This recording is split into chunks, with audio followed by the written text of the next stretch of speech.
All right. Well, we have a very special treat for me at least.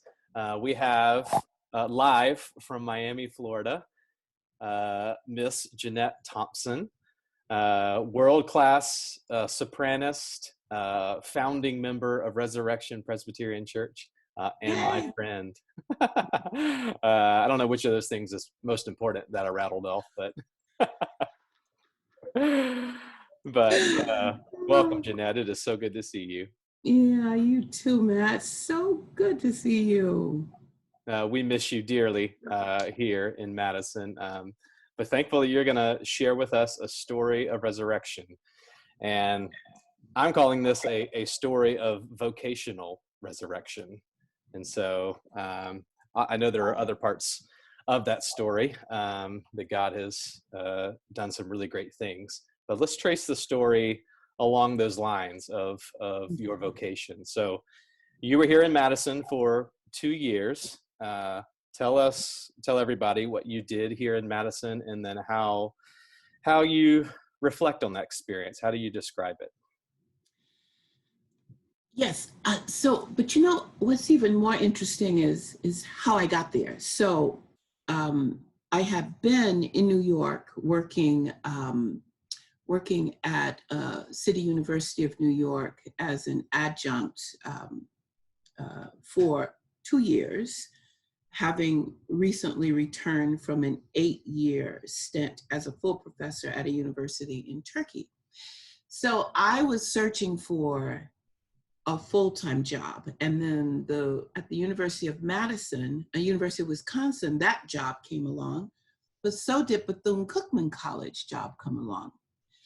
Now, the Bethune-Cookman job was a full-time permanent job, whereas University of Wisconsin was a temporary job because, and I knew that going in, that they were trying to fill a diversity grant that they had received.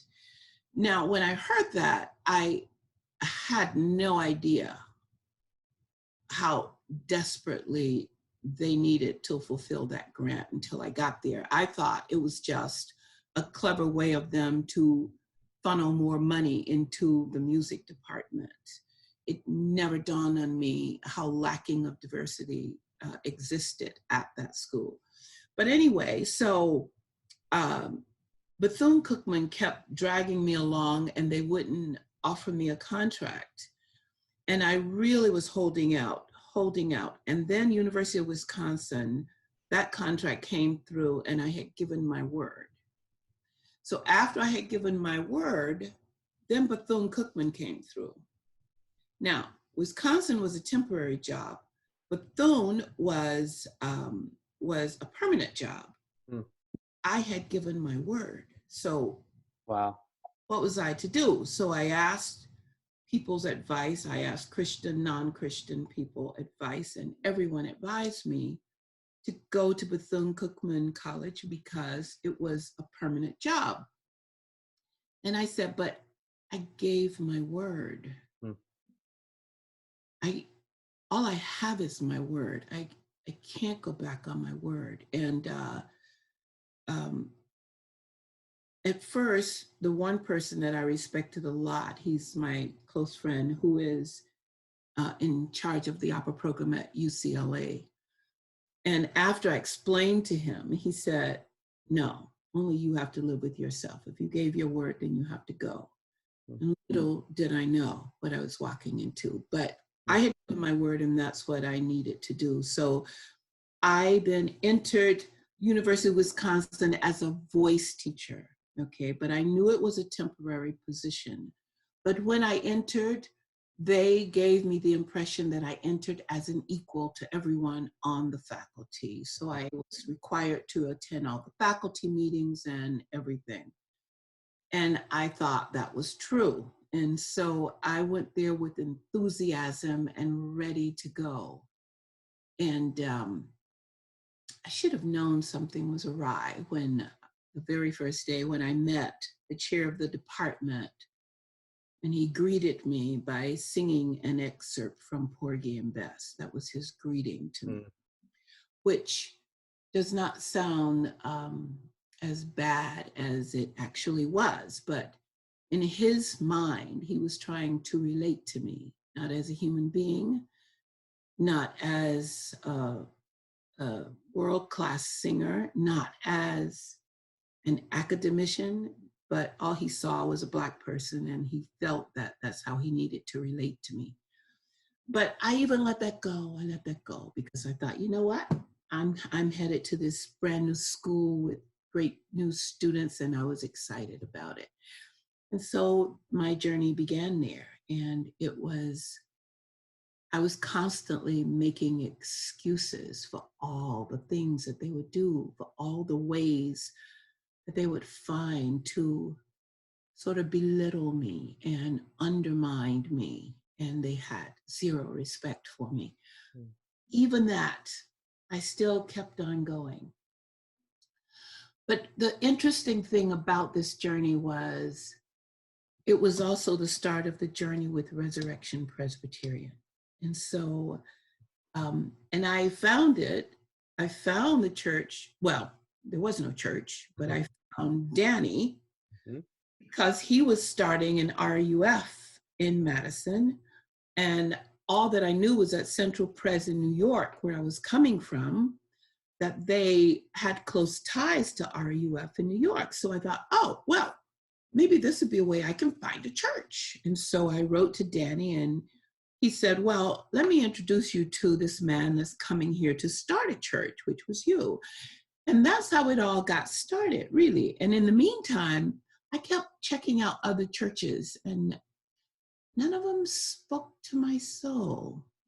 And none of them, I didn't feel needed and a part as I did. Well, in the beginning, I didn't really feel a part because, you know, everyone was considerably younger than I was. But I kept trying to believe that I had a purpose, and I was constantly praying about, was that the place for me to go?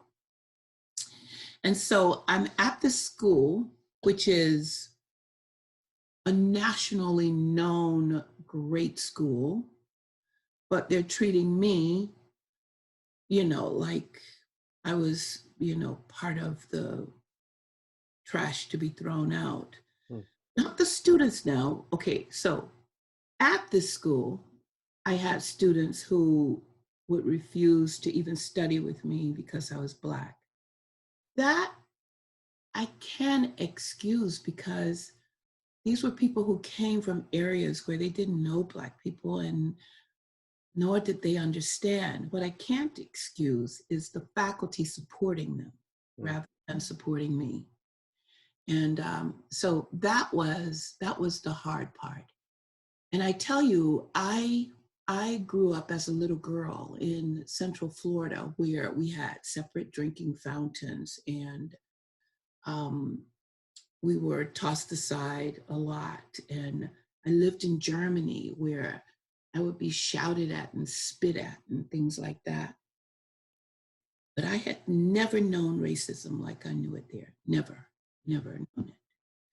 And it was so blatant, and nobody cared that it existed.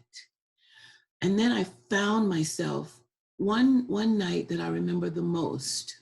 There's two things I remember the most, but one thing I remember the most was the night when I was just broken and hurt. And I was sitting in your living room with April and you, and there was somebody else there, but I can't remember who else was there. And I was telling what had just happened to me at school and how they had removed me from teaching a class and everything. And I was just so upset. And April said to me, I really pray that you can find a way to forgive them. I really didn't want to hear that at that moment. I wanted her to hate them with me. But she said, I pray that you can find a way to forgive them. And I couldn't let that go because it was true. If I was going to survive it, and I kept thinking, I know how Paul felt in the middle of trying to do good and was constantly ridiculed. That was one of the defining moments. Another one was when they had all these meetings, and I was so torn apart because I sincerely wanted to do well. And I wanted to be the person to help these students see that you shouldn't judge people by the color of their skin. I wanted them to give me a chance so that I can show them that every Black person in the world is not the same, just like every white person is not the same. And that you really should judge people by the content of their character and not by the color of their skin. So I wanted to be that person.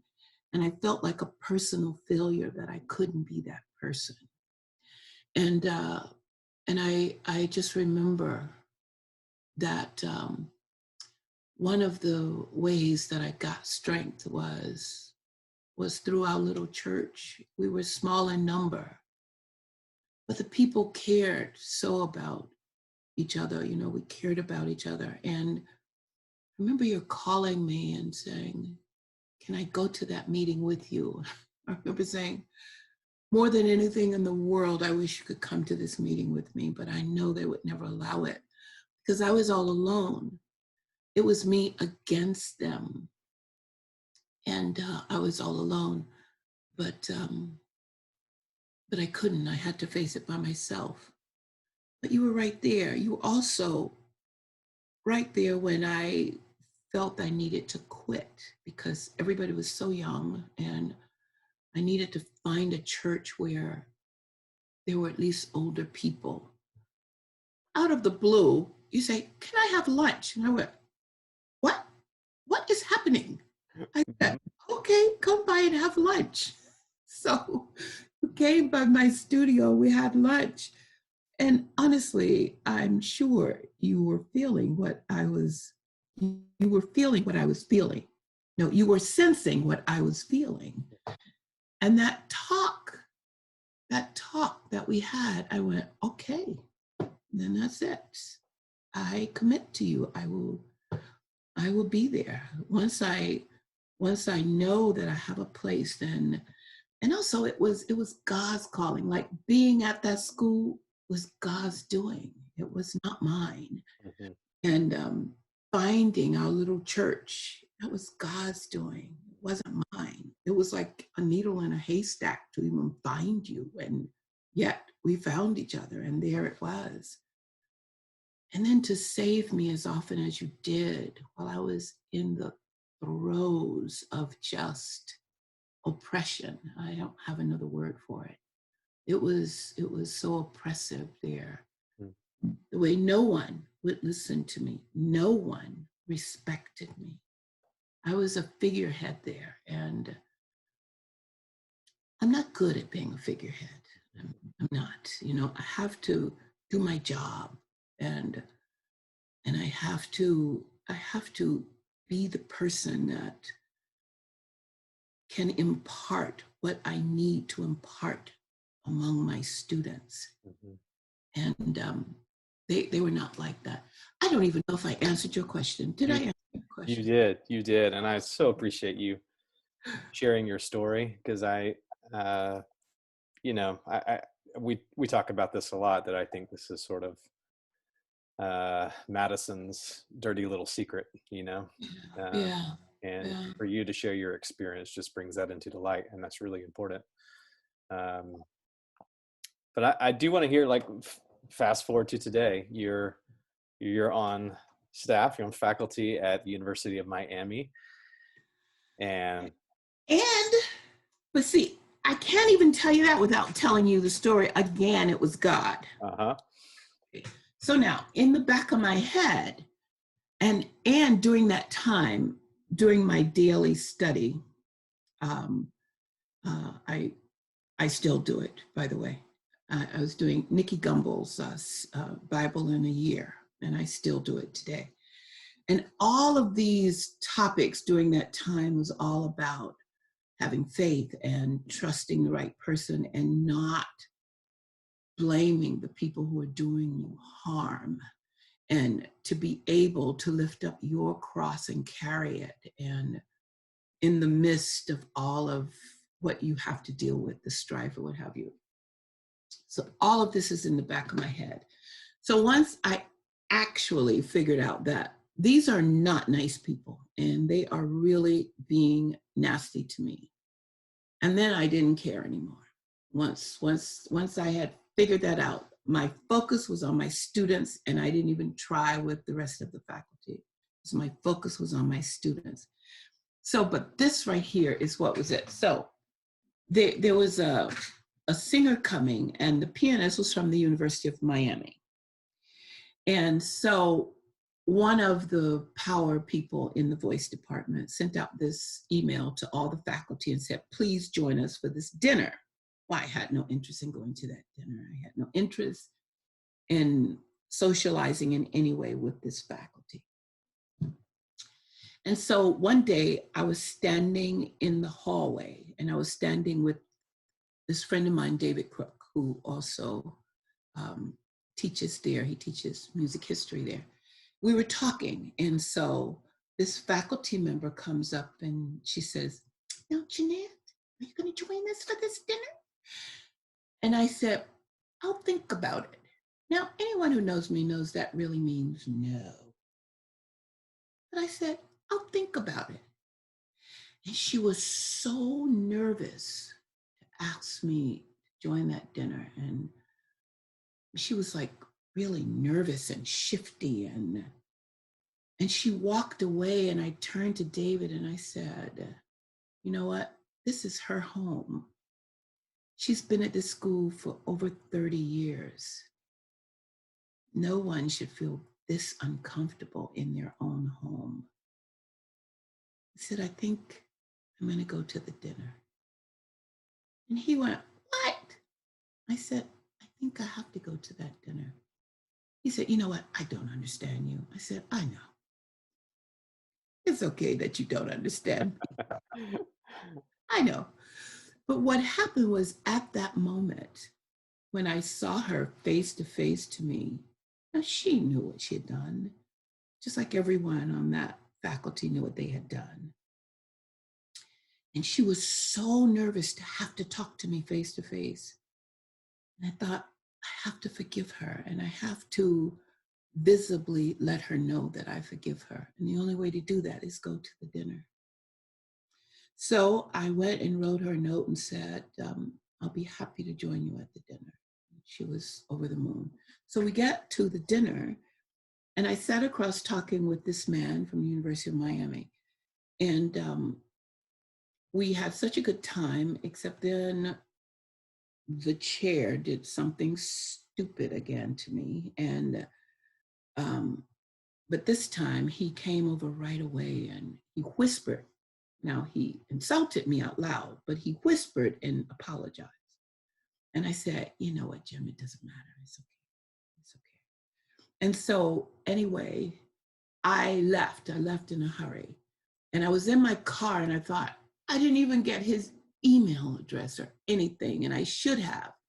So I get to my office on that Monday, and there was an email from him, and he said, it was so great meeting you, and I just want to wish you well in whatever you do after Wisconsin. So I wrote him back and I said, I'm so happy you wrote, because I didn't get your email address, and I just want to say that if anything in the Miami area comes up and you hear about it, let me know. And he wrote me back and said, I don't even know if you'll be interested in this, but it is not being advertised. He sent me the link to the position here. But as you know, as God will have it, in order to even fulfill this application, I needed all these videos done. And I didn't know how to do, I have a phone that's a phone. So, I really didn't know. And I remember I came to you and you said, well, it's not my thing, but I'll help you if I can. But we just got a new member, remember? Mm-hmm. Named Joshua. No, not Joshua. Josiah. Mm-hmm. And Josiah came over to my apartment for hours. He sat and went through all of this. It was amazing. And before Josiah came over, a girlfriend had come to visit me, and out of the blue, there's a knock on the door. And there's this giant box. And I said, what on earth? She had sent me a brand new computer. Mm. This was before the job offer even came along, right? Before the application. And I thought, why are you sending me a new computer? And she said, because if you're going to find a new job, we have to get rid of that dinosaur that you have. I didn't see anything wrong with it. Or as Jason Bodie said, yeah, and give you about 10 minutes and the computer will tell you the same thing. But anyway, so first I got the new computer. Then I got the link to apply for the job. Then Josiah comes into my life to help me figure it all out. Then I apply for the job. They don't even ask me to come in for an interview. They look at my CV and everything, and they say, we'll do a phone interview. So I had the phone interview, and I was expecting that then I'd have to fly to Miami for the real interview. Instead, I got an offer within an hour. But it was all God. And I get here, and I'm expecting, what I faced in Madison. And instead, I find a faculty of people who just instantly respect me, and they're not afraid. In Madison, the other faculty members were nervous to be alone with me. They were nervous to touch me. They were just nervous around me, which made me feel like an outsider and a freak. But here, these people, they embraced me. They listened to me. They come to me for counsel. The first month, I think I was crying every day, but thanking God, crying every day. And I just couldn't believe how unbelievably blessed I was. And on so many levels, because first of all, schools don't really like to hire people my age. And that age, for anybody listening, is over 50.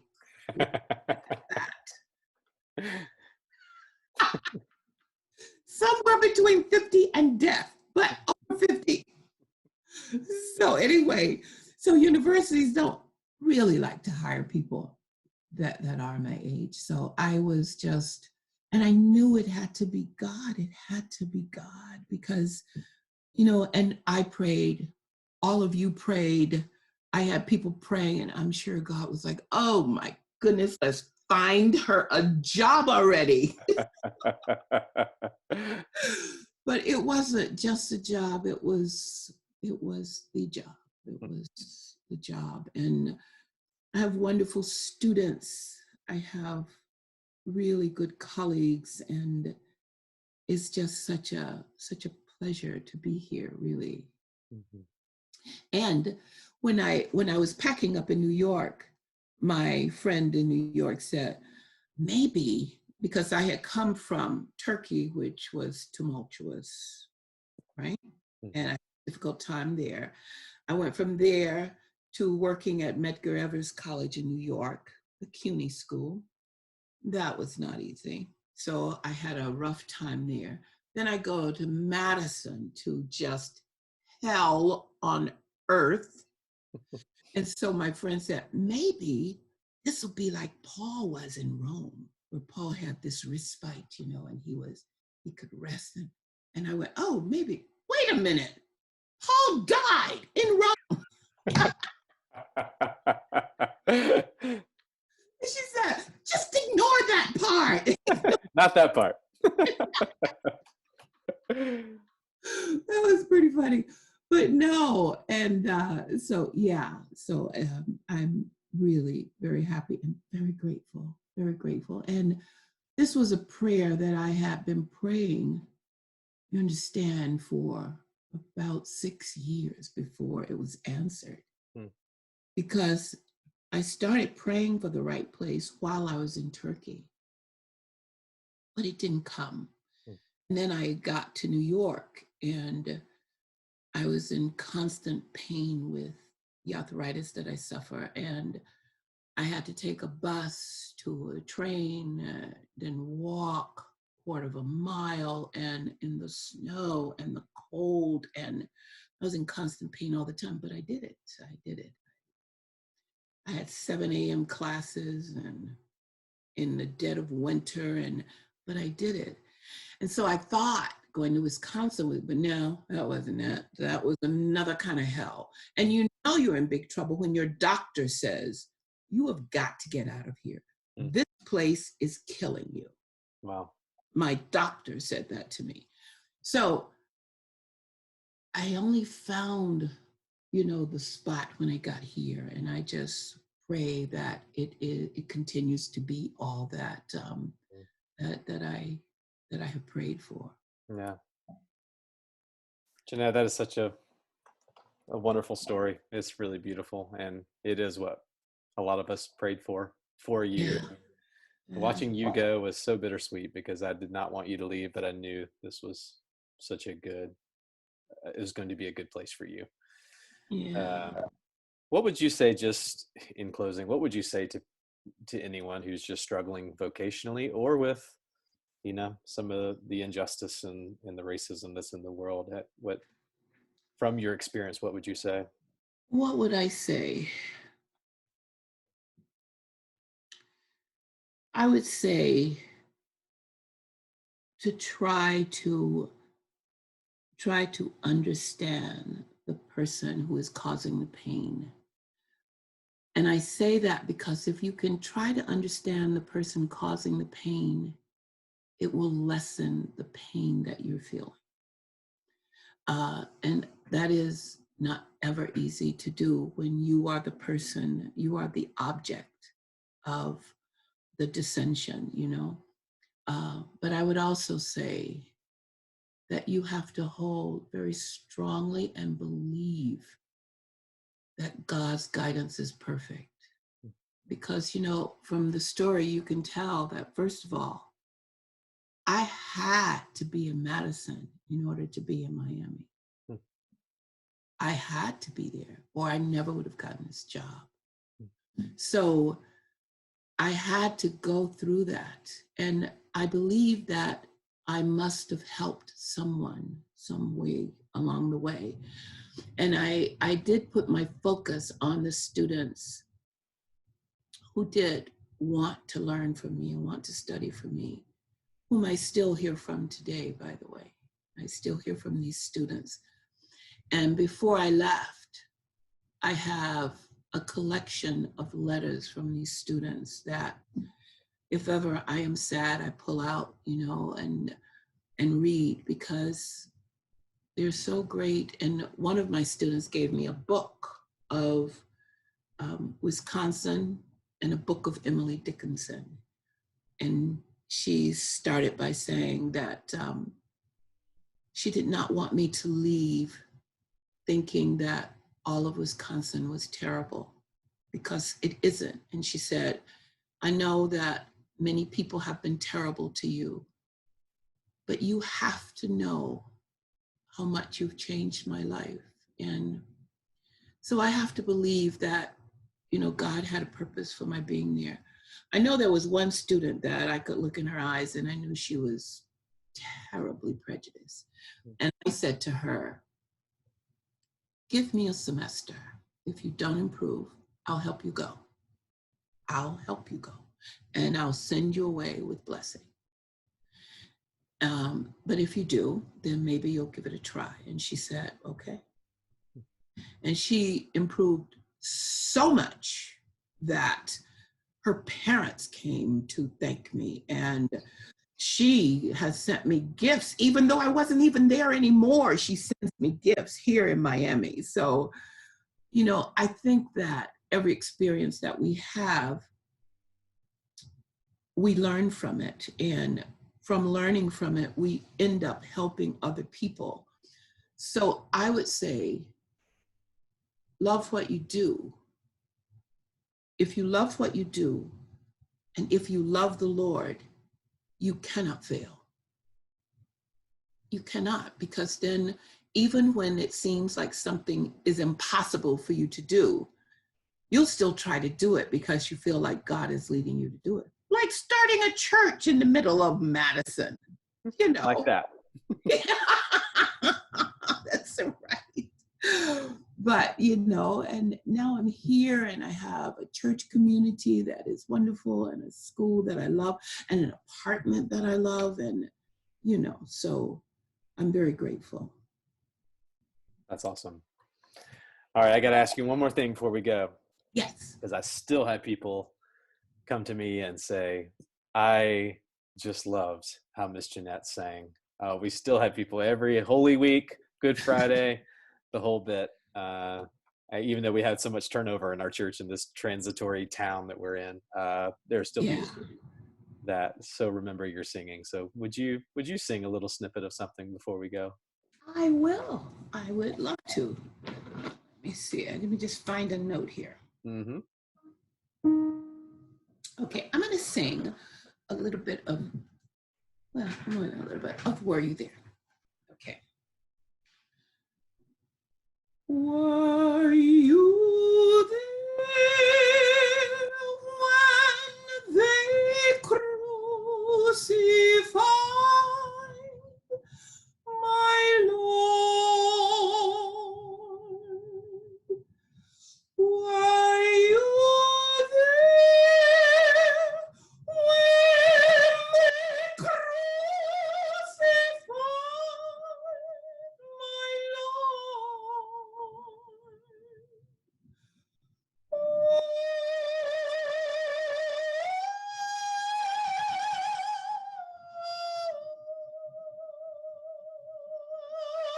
Sometimes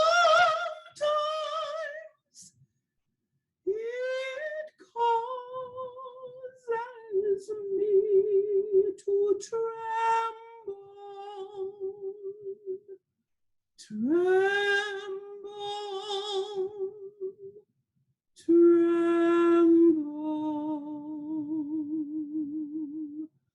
Were you there when they crucified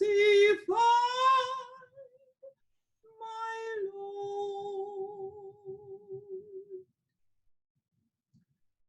Were you there when they laid him in the tomb? Were you there?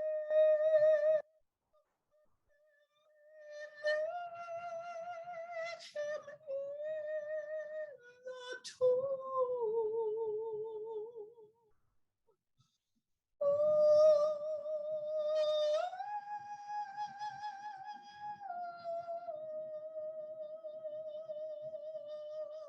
Sometimes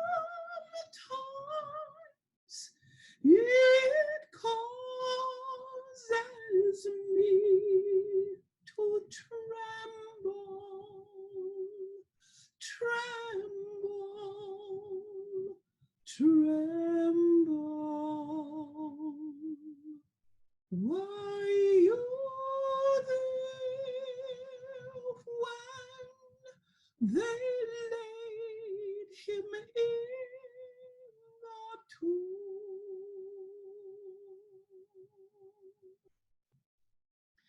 Were you there when he rose up from the grave?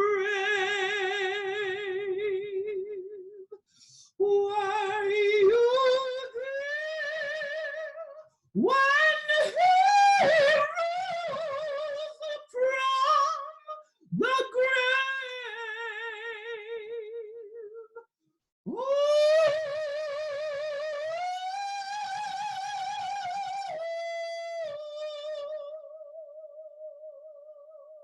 Sometimes it causes me to sing holy,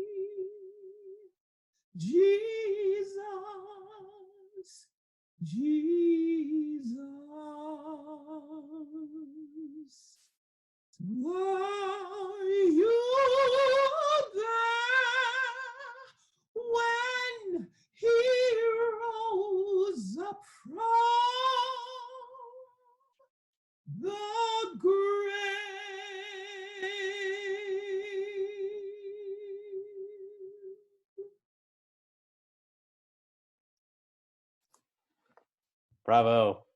I would. You just made my Easter. Thank you so much. Thank you. Thank you. Jeanette, it's So good to see you, really. such a pleasure. We love you so much. We miss you terribly, but so thankful that you are thriving and flourishing in Miami. Thank you. Yeah. Thank you so much. And thank you for all of your counsel and your friendship. And kiss everybody for me, okay? I will after this coronavirus thing is over. I will embrace yes, it all for right. you. Definitely no kissing until then. Uh-huh. That's right. That's right. All right, one last thing. Would you tell Evan to take his hat off? He's still wearing his hat at church. Will you tell him? Evan, take your hat off. Oh, that's perfect. I miss you, Evan. Okay. All right. So much, Jeanette.